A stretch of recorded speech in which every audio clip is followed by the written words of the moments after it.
Et hello à tous, j'espère que vous allez bien et bienvenue dans ce nouvel épisode sur YouTube dans lequel on va parler de la baisse qu'on a eue hier sur les marchés et on va parler d'actions françaises. Je vous ai mis une liste ici avec pas mal d'actions qui ont corrigé.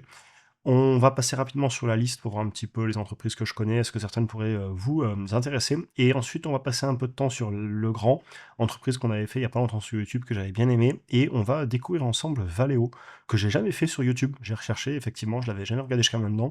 Donc on va faire du quantitatif, comme je le fais régulièrement, pour voir un petit peu ce qu'il en est au niveau des chiffres de l'entreprise. Pour information aussi pour les membres de la communauté, dans les vidéos récentes, qu'on a fait, vous avez le live de dimanche avec le replay et merci pour vos retours et c'était très intéressant nos échanges et aussi on avait fait la semaine dernière en quantitatif Publicis, Rexel, Honda, Synopsys, Intuit et je vous refais une vidéo quantitative avec 5 nouvelles actions demain. Et pour ceux qui veulent, nous rejoindre pour avoir accès à des vidéos au-delà, de YouTube et à une communauté d'investisseurs dans laquelle on échange, en plus, d'avoir accès à mes précis, portefeuille, alertes d'achat et de vente et cetera. Et ben, les liens sont en description et c'est sans engagement, donc si au bout d'un mois vous voulez changer, ou revenir que sur YouTube, et ben c'est, sans engagement, donc ça pose pas de problème. Et évidemment, comme d'habitude, il s'agit en aucun cas de conseil en investissement. Alors, pas mal de baisses hier, on va regarder un petit peu les entreprises. Il y en a beaucoup que j'ai déjà regardées parce qu'en fait, il y a énormément d'entreprises, même si je les fais pas toutes sur YouTube. Très souvent, je les ai regardées, dans le school ou même, de façon générale tout seul, hein, des entreprises que j'ai pu analyser dans le temps. Heu et donc, j'avais déjà regardé, Air France, j'ai vu qu'elle avait bien corrigé, pas étonnant avec ce qui se passe, là avec les peurs sur les compagnies aériennes, les aéroports fermés et cetera. Forestia, on l'avait faite, j'avais aussi regardé, sur, cette entreprise-là qui c'est la, Société Générale au niveau des crédits automobiles, AYV le ticker. Kering, on avait déjà fait sur YouTube. Rexel, j'ai regardé il y a pas longtemps dans le school. Legrand sur YouTube. Elis, là on va regarder dans le school. NJ aussi. Saint-Gobain, je connais. Schneider, Seb, on l'avait fait aussi. Bon évidemment, Société Générale. Et ensuite, Emeis, L'Oréal, etc. Nex aussi, c'est dans le militaire. Donc voilà, pas mal d'entreprises qui ont corrigé. Et c'est ce que je vous dis ici. Est-ce que vous voyez des opportunités dans cette liste? Alors, il y en a certaines où je ne suis pas forcément rassuré, qu'on a déjà fait en vidéo. Et il y en a d'autres où, clairement, les dossiers pourraient être intéressants.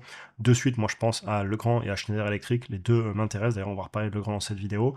Mais voilà, des entreprises comme Kering, je sais que certains parmi vous s'y intéressent. NJ aussi, j'avais eu une bonne surprise quand je l'avais analysé. Donc voilà, n'hésitez pas à en parler en commentaire, partagez vos analyses, que vous avez des précis, est-ce que vous voyez des opportunités, etc. Et pourquoi pas en passer quelques-unes sur YouTube, selon vos retours. On va maintenant continuer la vidéo avec le grand. Alors on a fait une vidéo dessus le 16 février, et on va donc rapidement passer sur la conclusion, sur mes chiffres, etc. C'est une entreprise, globalement, si elle venait à retaper les 107-110 euros, je pense qu'on reviendrait sur un prix cohérent. Donc en ce moment, elle est un peu chère. J'avais fait la vidéo, elle était à 149 euros. Là, elle est déjà baissée à 141. J'aime beaucoup le secteur. Tout ce qui va être la puissance de, enfin, le passage de puissance électrique pour tout ce qui est l'industriel, les serveurs, etc. Pour moi, il va y avoir de plus en plus de demandes sur l'électrique. C'est un secteur que j'apprécie.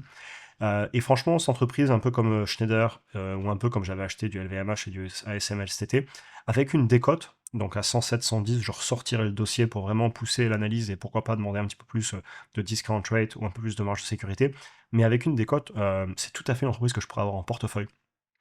J'espère qu'ils y reviendront jamais sur ces niveaux-là. Je leur souhaite d'être bien valorisés par le marché, mais ne jamais dire jamais. Et en face, il y a une entreprise, et puis moi, il y a un prix que je suis prêt à payer. Mais je continuerai à la suivre parce que, bah, vous voyez, pendant très longtemps, c'était ASML, LVMH, et puis finalement, j'ai pu y rentrer en portefeuille. Bah, et maintenant, elles sont remontées un petit peu, je peux plus les acheter. Quoique LVMH baisse, hein, vous avez vu, enfin, si vous avez peut-être vu, LVMH, je pourrais peut-être la racheter un jour si elle continue à baisser. J'aime beaucoup donc ce que je vois sur Legrand, notamment, bah, comme je vous le disais, l'industriel, le passage de puissance, évidemment, les serveurs. Ce que j'avais dit aussi dans la conclusion, c'était que je la trouvais plutôt bien payée par le marché, un peu cher à mon goût. Mais ça se comprend, parce que belle entreprise, beau dossier, payeur de dividendes, croissance pépère, secteur intéressant. J'avais parlé un petit peu de la concurrence qui est réelle quand même, que j'avais vu. Et d'ailleurs, je les connais bien, Legrand, puisque j'avais bossé pour un concurrent direct, une entreprise américaine. Donc voilà, mais très beau dossier. Et si elle venait à corriger fortement, ce serait avec grand plaisir qu'on la suivrait à nouveau, parce qu'elle fait partie de ma shortlist avec aussi des entreprises comme Schneider Electric, Air Liquide, ASML, LVMH. Bah, du coup, c'est plus ma shortlist parce que je les ai rentrés. Mais ouais, j'aime bien. Donc voilà un peu pour cette première partie de vidéo. Et maintenant, on va passer à Valeo. Alors, Valeo, je connais un peu l'entreprise, ce qu'ils font. Je connais des ingénieurs qui ont travaillé et qui y travaillent. Et donc, c'est un équipementier automobile. Alors, de suite, ça me fait penser à Forestia qu'on avait regardé à l'époque, secteur qui souffre énormément avec des profonds changements dans l'automobile en ce moment. On en parlait tout à l'heure dans le school de ces changements profonds et j'en parle régulièrement, même sur YouTube aussi. J'ai pas regardé les chiffres, je vais aller les regarder avec vous. Là, j'ai directement le document financier, je l'ai juste téléchargé. Et en fait, ce que je fais ici, c'est quelque chose que je fais très régulièrement. Je regarde le quantitatif, les chiffres. Parce que avant d'aller passer énormément de temps à écouter la direction, à rechercher le business, ceux qui font, la concurrence, les avantages compétitifs, etc., en fait, je regarde les chiffres. Parce qu'en 5 à 10 minutes, si je vois des choses éliminatoires, bah, fin de l'analyse. Et si je vois du très positif, comme ça avait été le cas par exemple sur le grand que j'avais beaucoup aimé, et ben dans ce cas-là, je peux continuer mes recherches et peut-être un jour acheter. Et donc c'est l'objectif d'aujourd'hui. Au niveau de ce dont je m'attends. Je m'attends à des difficultés sur le chiffre d'affaires. Tout le secteur, on le sait. En grand changement, on passe des entreprises qui étaient en train, en gros, d'assembler des voitures plus que de les faire de façon verticale d'un point de vue du développement, donc avec beaucoup d'équipementiers, vers des entreprises qui deviennent de plus en plus compétitives, notamment en Asie et aux États-Unis, et qui, du coup, auront moins besoin d'équipementiers puisqu'ils développent plus de façon verticale. Euh, donc voilà, on en a parlé dans d'autres vidéos. Je m'attends à des marges basses sur ce type d'entreprise et du coup une valorisation très basse en face. Mais si la valorisation est vraiment trop basse, bah, ne jamais dire jamais. Et évidemment vérifier la trésorerie, le free cash flow, etc. Parce que souvent quand les entreprises vont mal, ça peut être de là que partent tous les problèmes. Donc voilà, je fais ce travail sur toute proposition. Ce qu'on va faire là ensemble, en fait, c'est ce que je fais, genre demain j'en fais 5 dans le school, et c'est ce que je fais très régulièrement sur toutes les entreprises que vous me proposez en commentaire, et je me suis dit, bah, vous savez quoi, pourquoi pas se le faire ensemble aujourd'hui. Alors, on attaque. On va essayer d'annoter un petit peu ça, regarder le document ensemble. Et normalement, il y a très peu de cuts dans ces vidéos. Généralement, c'est moi qui regarde avec vous en direct. Chiffre d'affaires de 20,9 milliards d'euros, euh, en hausse de 0,5%. Alors déjà, j'aime pas de suite parce que j'aime. Enfin, de suite, il me dit like for like basis, donc ça sent pas bon généralement. J'ai l'habitude. Il doit y avoir une histoire de taux de change, mais on va regarder le chiffre d'affaires de l'époque après. Et de toute façon, j'ai les documents financiers en bas. Je ne vais pas couper sur ce passage pour vraiment vous voyez le faire en direct. De toute façon, j'ai l'habitude. Ils vont proposer un dividende. Ok, donc ils devaient en payer un, j'imagine, et ils vont certainement continuer à le payer. Pourquoi pas. Marge opérationnelle. Ah ouais, vous voyez, marge opérationnelle, déjà, faut pas rêver, c'est bas. Bon, on savait que les marges seraient basses. Au niveau des prévisions et de ce qu'ils ont fait. Donc en 2025, ils ont fait 20,9 et oula, 2024, 21,5. Et pourquoi ils m'ont mis de la... Ouais, ben voilà, ok. Je vais faire pas de cut volontairement. Comme par hasard, oui, ils voient la croissance, mais je suis sûr que si, voilà. En fait, il n'y en a pas, c'est en décroissance. Ok, bon. Le like for like m'avait de suite mis la puce à l'oreille, hein. Donc on est en décroissance sur le chiffre d'affaires. Fin de l'histoire. Enfin, voilà, les chiffres ne mentent pas. Ils prévoient de 20 à 21 pour 2026. Ils viennent de faire 20,9. Donc 21 grand max, donc certainement de la décroissance sur le chiffre d'affaires. Alors, ce que je fais très régulièrement, c'est qu'en fait, j'annote au fur et à mesure en direct mon fichier. C'est quelque chose que on fait régulièrement ensemble quand je travaille dans, le, dans les fichiers quantitatifs dans le school. Et puis avec vous aussi, là sur YouTube. Des fois, je dis YouTube School parce que je fais tellement de vidéos dans les deux qu'il faut que je me rappelle où je suis à chaque fois. Marge opérationnelle, ouais, moins de ça, entre 4 et 5%, c'est bas, hein. Oula, oula, oula, oula, oula, oula. Ils vont payer un dividende. Free cash flow after net financial interest en négatif. J'espère qu'ils vont pas payer un dividende alors qu'ils savent par avance qu'ils vont brûler du cash. Alors ça, c'est éliminatoire instantanément si c'est le cas. C'est ce qu'ils disent en tout cas. Alors s'ils disent qu'ils vont le payer, enfin qu'ils vont le proposer au vote alors qu'ils ne peuvent pas, ok. Voilà, je vais continuer. Je vais rien dire. Voilà, chacun fera sa conclusion. J'espère que c'est pas le cas. Faites votre analyse complète, mais en tout cas, c'est ce qu'ils écrivent noir sur blanc. Bon, je vais pas passer plus de temps sur le PDF. C'est pas rassurant les prévisions. C'est pas du tout rassurant s'ils veulent payer un dividende et qu'ils peuvent pas. On va les regarder sur le logiciel, c'est plus visuel pour aider tout le monde à voir. Au niveau du chiffre d'affaires, donc on a une décroissance entre 2023 et 2024. Qu'a fait le titre? Je pense qu'il a baissé. Enfin, je le sais parce que j'avais vu la petite photo là, mais il a baissé à quel point? Ok, donc il a baissé fort en 2023, ce qui n'est pas étonnant si on est passé en décroissance. Au niveau des marges. Marge sur free cash flow, 2%, quoi, les bonnes années. Ouais, on va les mettre à 2% dans mes projections. Donc je vais projeter sur les free cash flow, surtout que c'est un payeur de dividendes, hein. Donc c'est important pour pouvoir le payer, d'avoir la trésor. Et puis les marges nettes sont encore moins stables et pas jolies. Ok, ça se paye, ouais, mais ça se paye pas cher du tout, faut pas rêver, hein. 0 et quelques fois le chiffre d'affaires, mais c'est normal, les marges sont faibles, il n'y a pas de croissance, on a de la décroissance même, hein, excusez-moi. Free cash flow, l'année dernière, il couvrait bien le dividende. J'espère vraiment qu'ils vont pas passer en free cash flow négatif et quand même payer un dividende. Pourtant, c'est ce qu'ils ont. Alors, pourquoi j'ai ouvert Pernod Ricard? C'est parce que je suis en train de les regarder, peut-être pour une autre vidéo. Rien à voir. Euh, ouais. Et ouais, elle aime bien free cash flow after net financial interest above 400 million. Et là, c'était pour cette année et ils me le mettent en négatif l'année dernière. Bref, je vous laisserai aller chercher précisément. Chacun fera son analyse. Ça me rassure pas.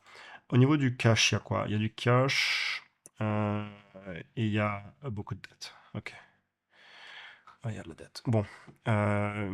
Et free cash flow, s'ils passent en négatif, déjà c'est fin de l'analyse, surtout s'ils ont décidé de quand même mettre un dividende à voter. Vous avez de la dette, sachez-le. Ok. Qu'est-ce qui se passe au niveau de l'inventaire? Ce serait intéressant de le voir. Excusez-moi.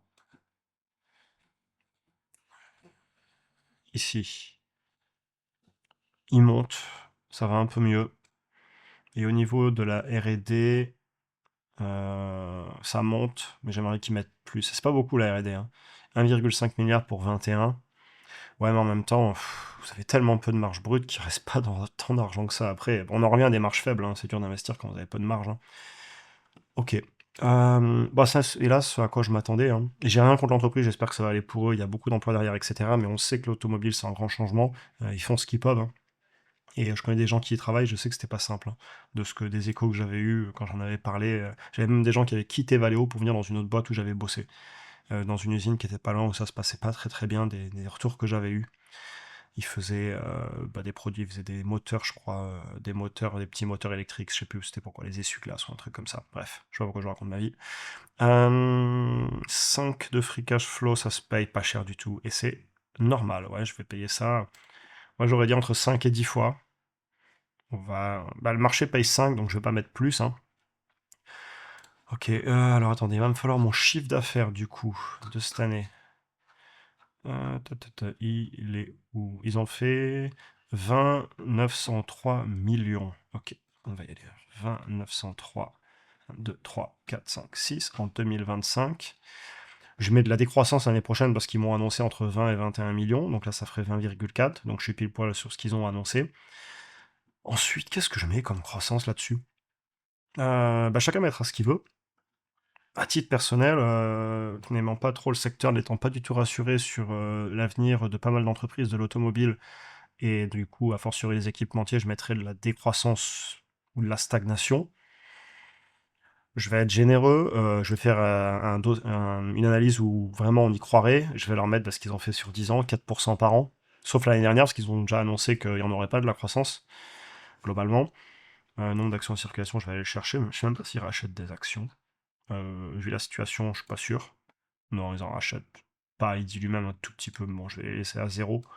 Bon, vu la situation, c'est compliqué, hein, dans tous les cas. J'espère vraiment que ça va aller pour eux, parce que derrière, il y a des impacts. Ils ont beaucoup d'usines et tout. Je vais demander 10% de marge de sécurité, au moins 12% par an, vu les risques. Ce qui nous fait 5 à payer. Si je mets un peu plus de marge, 2,5 de marge peut-être.